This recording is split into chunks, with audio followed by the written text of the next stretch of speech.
Today we're diving into a fascinating and haunting chapter of American history, one that blends true crime, media sensationalism, and a legal system that failed to deliver justice. We're talking about Barbara Graham, a woman branded Bloody Babs by the press, and the 1953 murder trial that sent her to the gas chamber. Former prosecutor and best-selling author Marcia has revisited this case, uncovering shocking details about what really happened behind the scenes. How did Graham go from a small-time crook to one of California's most infamous executed prisoners? And did the system fail her? Let's unravel the truth together. It all began on March 9, 1953, in Burbank, California. Mabel Monahan, a 64-year-old widow, was brutally beaten and tied up in her home, eventually dying from asphyxiation. Her killers believed she had a safe filled with cash, money supposedly tied to her mob-connected former son-in-law.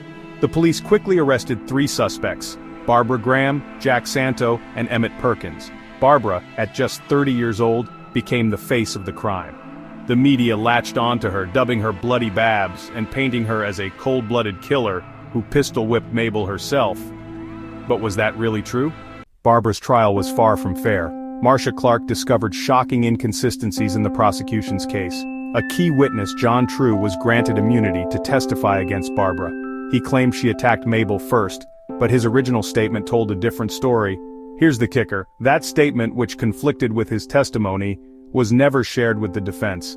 This wasn't just an oversight, this was deliberate. The jury never heard about it, and that omission may have sealed Barbara's fate. And let's not forget the undercover police operation. Barbara was accused of trying to buy a fake alibi from an undercover cop, but the woman who set it all up, Donna Prow, conveniently disappeared when the defense wanted to call her as a witness. Barbara's defense team faced impossible odds.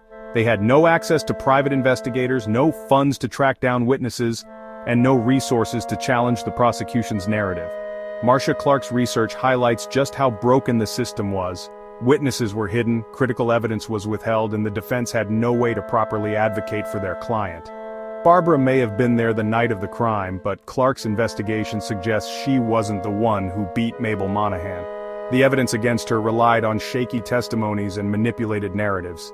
In 1955, Barbara Graham became the 3rd woman executed by the state of California. Her death was as controversial as her trial, and it left a permanent scar on the justice system. Hollywood took notice. The 1958 film portrayed Barbara as a victim of a flawed legal system. But it wasn't until Marcia Clark's deep dive into the case that the full extent of the prosecution's misconduct came to light. Her book is a must-read for anyone who wants to understand how justice went so terribly wrong. Barbara Graham's story is more than just a true crime tale. It's a sobering reminder of what happens when the justice system prioritizes convictions over truth. What do you think? Was Barbara Graham guilty, or was she a victim of an unfair trial? Let me know in the comments below. And if you haven't already, don't forget to hit that so you don't miss our next deep dive. Thanks for watching, and remember, justice should always be fair, because the stakes are too high for anything less. Outro music fades out.